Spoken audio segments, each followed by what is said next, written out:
Para Dios no hay nada imposible, y en su nombre podemos cambiar la sociedad. Por eso debemos votar por los candidatos cristianos que serán sal y luz en medio de las tinieblas de la política. Con tu voto cambiaremos el país y romperemos la maldición de la corrupción. Les habla Samuel Reyes, candidato a diputado por el PQDC, circunscripción número 3 Santiago, quien será un diputado diferente. Vamos a iniciar ya esta jornada y precisamente estamos en la etapa de la entrevista. Hoy nos acompaña el señor Samuel Reyes, quien es un candidato por el partido PQDC a la circunscripción número 3 de los diputados. Saludos. Bienvenido. Muchas gracias, muy amables por permitirme utilizar este medio para comunicar a los televidentes cuáles son nuestras propuestas para bien de Santiago y bien de la nación. ¿Por qué votar por Samuel Reyes? ¿Por qué deben favorecerle con el voto los electores de la 03 aquí en Santiago? Porque seré un diputado que tendrá 3 distintivos. Primero, lucha anticorrupción en todos los estamentos del tren gubernamental. En segundo lugar, para que tengamos un presupuesto justo para la ciudad de Santiago, para que se hagan obras que por decenas de años no se han hecho. Y en tercer lugar, también nosotros estamos propiciando para que en nuestra función, en nuestra gestión como diputado, cumplamos la Constitución y las leyes.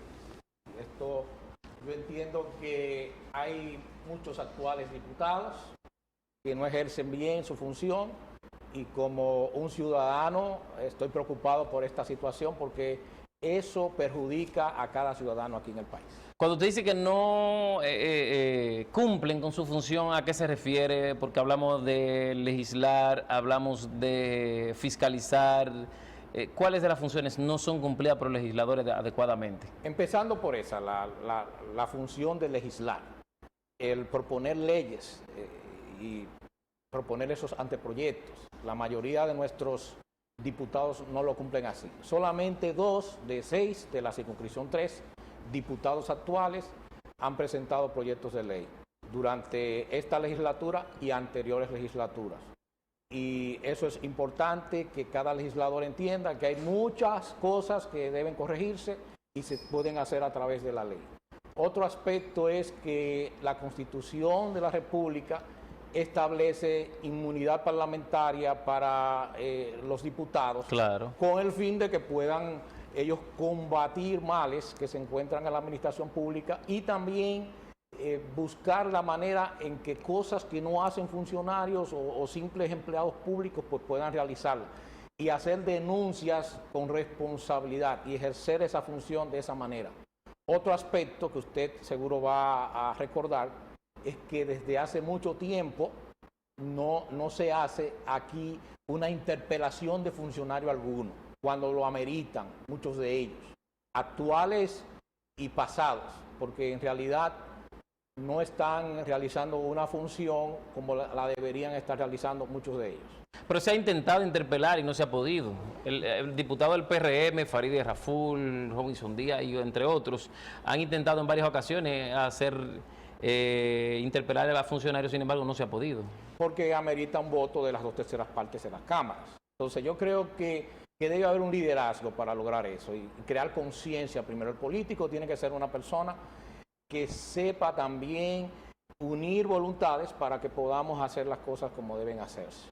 Entonces yo creo que aunque sean la mayoría los que componen la Cámara de Diputados, que son del partido oficial, creo que debe haber un consenso de que hay ciertas cosas que no deben negociarse y que por encima de intereses particulares, por encima de intereses partidarios, pues está el interés de la nación. Porque si un funcionario no hace bien su función, todos salimos perjudicados.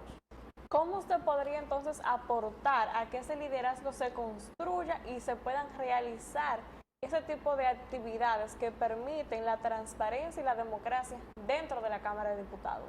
Primeramente, pues apelando al sentido común y apelando también a la conciencia de esos legisladores, que yo entiendo, según voy analizando el perfil de cada uno de los diputados, que se encuentran en la misma página de la Cámara de Diputados, la página web, pues me doy cuenta de que son unas personas que tienen una capacidad muy grande para analizar las cosas que convienen al país. Y yo creo que si estamos en un nivel nada más de confrontación y no en un nivel de consenso, entonces no logramos nada. Se logra más si estamos en un nivel de decir, mira, yo creo que tanto a ti como a mí, como a toda la ciudadanía le conviene que nosotros nos pongamos de acuerdo en las cosas que convienen a la República Dominicana y no a una particularidad especial de la población. ¿Cuáles serían los puntos a usted someter proyectos para legislar en la Cámara Baja? ¿Cuáles serían esos proyectos que para usted o que usted entiende que va a beneficiar a la mayoría de la población?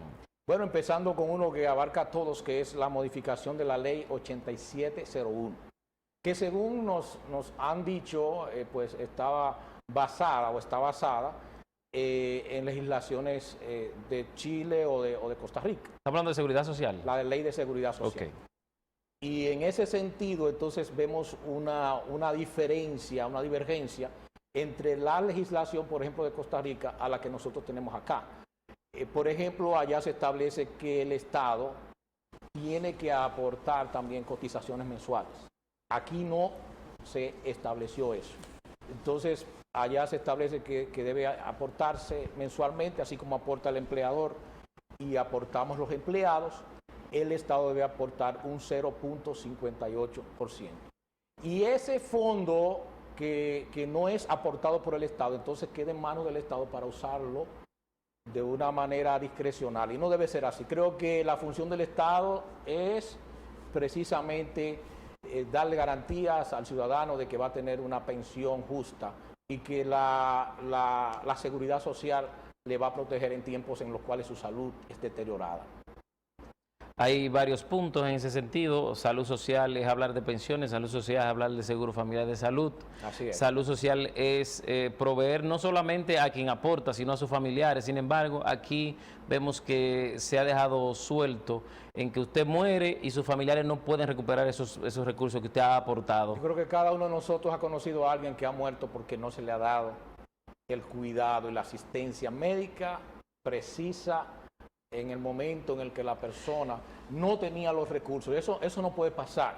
Esa modificación que usted habla, ¿tocaría esos puntos? También se tocarían, porque usted se va a su casa de retiro y usted se queda sin seguridad social en la República Dominicana. Independientemente de pensión, usted no tiene seguro familiar de salud. Así es. Entonces, cuando usted más lo necesita, ¿eso tocaría esos puntos tan frágiles? Claro que sí, y hay que tocar también otro aspecto, que las personas que están aportando, también en Costa Rica, tienen derecho los empleados a que cuando reúne una cierta cantidad de dinero, por ejemplo $1 millón, pues tiene acceso también a préstamos blandos para adquirir vivienda. Incluso en la página web de la Seguridad Social allá hay una serie de viviendas que los que así cumplan con los requisitos pueden acceder a ellas.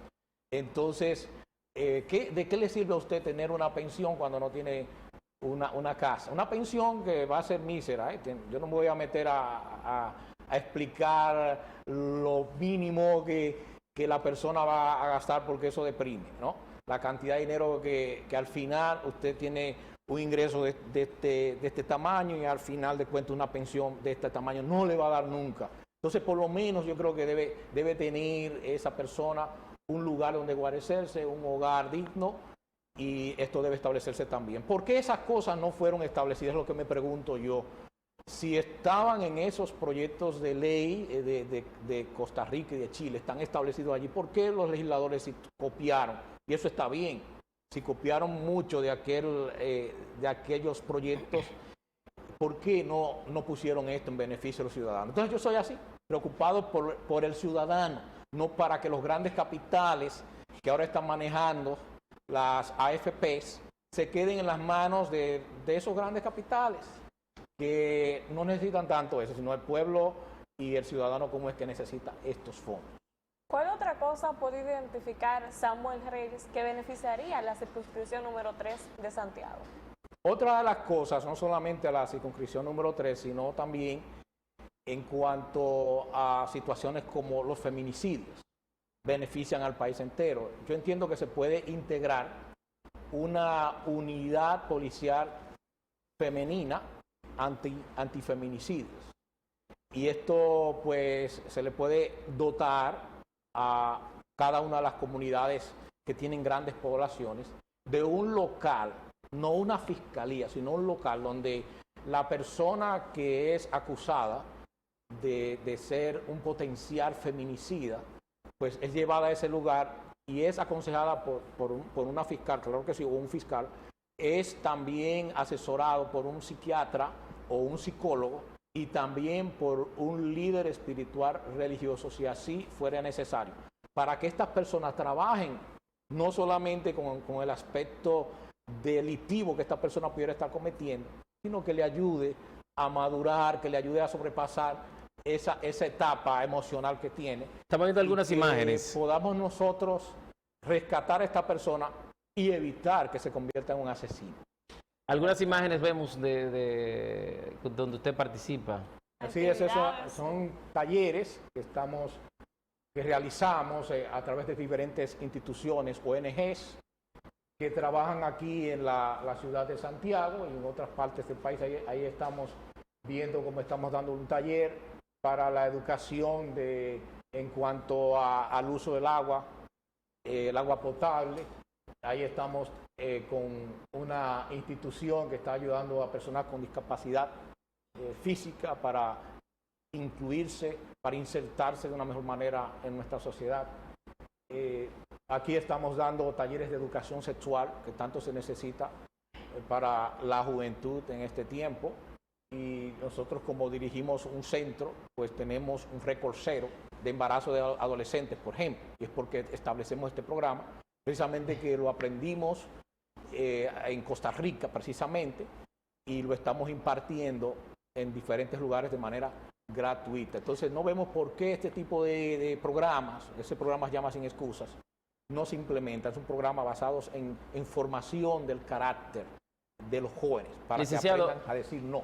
Usted es un conocedor de la educación. Así es. Y bueno, según me cuenta mi amigo Aristide, viene heredado de su padre. Entonces, ¿ha avanzado la República Dominicana con la gran inversión, con la famosa revolución educativa que se tiene? ¿Y hasta qué punto? ¿Y si se pudiera hacer más? Pero yo creo que se ha avanzado, no podemos negar eso. Se ha avanzado algo en cuanto a infraestructura. Pero en cuanto a los niveles de calidad, no hemos avanzado lo que deberíamos avanzar. Y esto se debe a múltiples factores. No todas las cosas se hacen de la noche a la mañana. Pero entiendo de que hay uno de los problemas que no se está afrontando de la mejor manera, que es la de la integración de todos los actores que intervienen en el sistema educativo. Por ejemplo, se ha soslayado mucho al sector privado, a los colegios privados.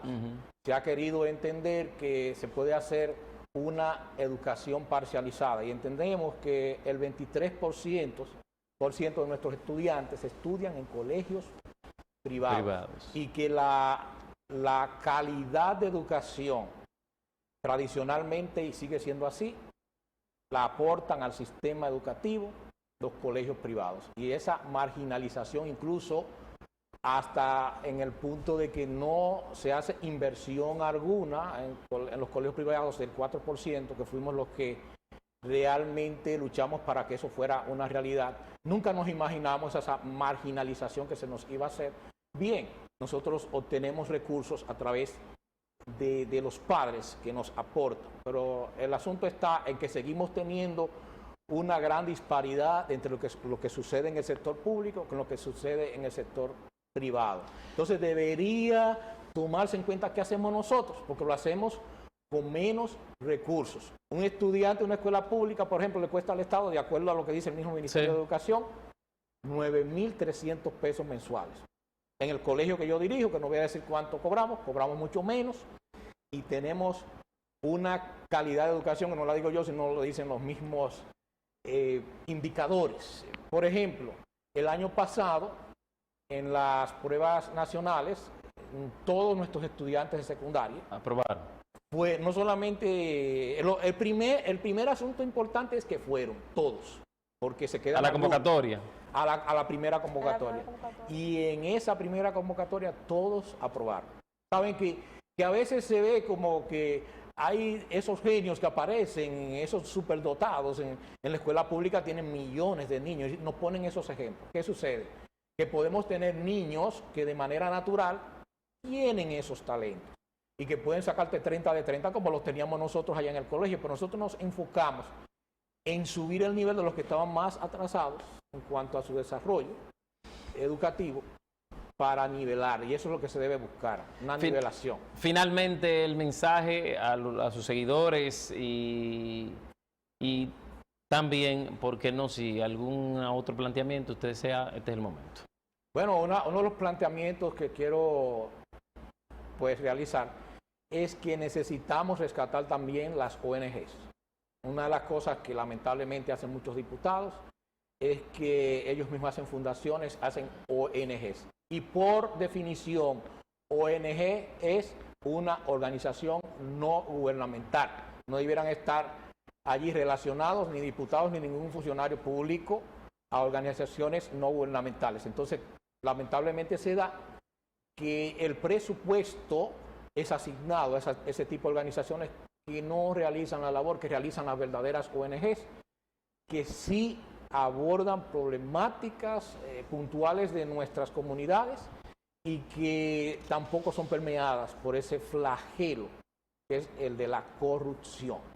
Y específicamente, eso quiero reiterar, tanto que nos quejamos, ya hay una preocupación que llega a un 10.1% de la población, de acuerdo a una última encuesta, de que uno de los problemas graves que tenemos es la corrupción. Y la corrupción hay que combatirla porque yo considero que es una maldición que hace que los recursos del Estado no estén siendo bien utilizados para beneficio de todos los dominicanos. Bueno, gracias al licenciado Samuel Reyes por acompañarnos, el candidato a diputado de la circunscripción 03 del PQDC. Así que gracias por acompañarnos y esperemos que retorne más adelante para seguir no, porque hay otras propuestas que tenemos Así que hablar. es. Nosotros continuamos.